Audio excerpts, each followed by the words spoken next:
Hi, welcome to this Trust Safeguarding Team webinar. Think Family, Look Closer and See More. Learning from Safeguarding Reviews tells us that it's vital to understand the context of families to respond to their unmet needs and to any risks that they face.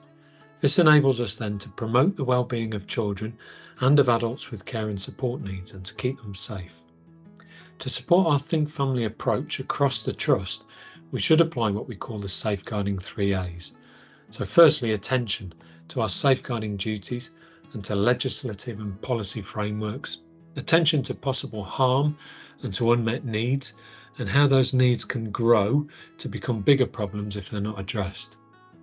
Ask, dig deeper and find out more about our service users' lives and relationships, both personal and professional.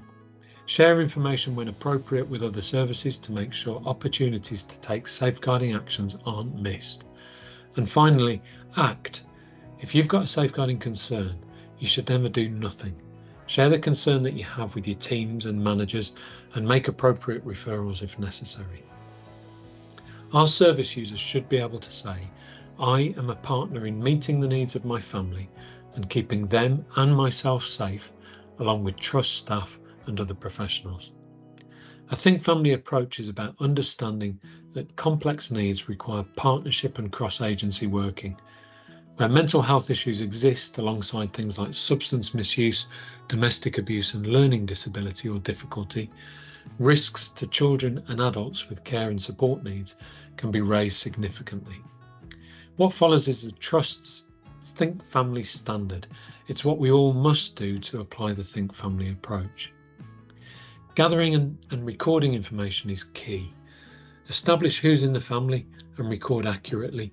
Link any relevant family RIO records and update after each contact. Record key information about children's names, dates of birth, parental responsibility and parenting arrangements. Record the full names of others with caring responsibilities. Establish and record which other professionals are involved in the family. Find out what matters to a family. Where unmet needs or risks are identified, ask service users what they think needs to happen and use this to inform your own response. Ask what's going well and build on and support areas of strength wherever possible. Consider the voice or the lived experience of the child. See yourself as part of a wider team around the child. You might not have access to them that allows you to explore their feelings, but key information should be shared with others that do to support their ability to respond to children's needs. So this could be a social worker, teacher, health visitor, family support worker and so on. Where possible, talk to children and young people in the families of service users. Ask yourself, what might life be like for a child living in this household? Listening to a service user talk about their own child is helpful to understand what the child is actually experiencing themselves. Your observations of what is happening in a family will help other well-placed professionals understand the lived experiences of children and how to respond to them.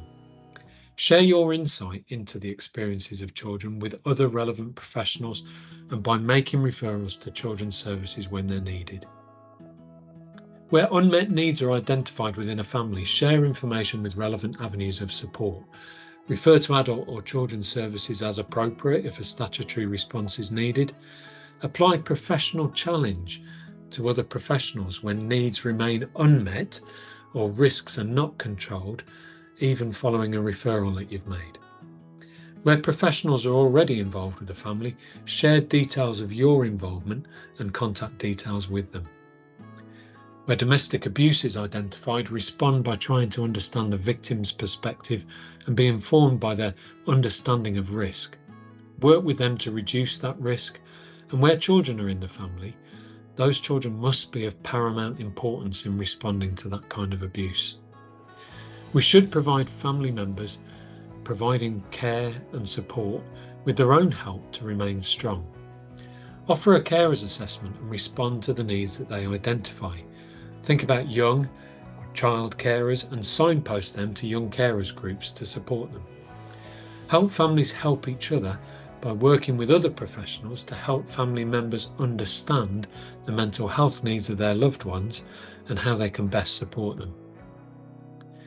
Ensure that potentially harmful relationships are considered as part of dynamic risk assessments, and work with other professionals and families to control and respond those risks.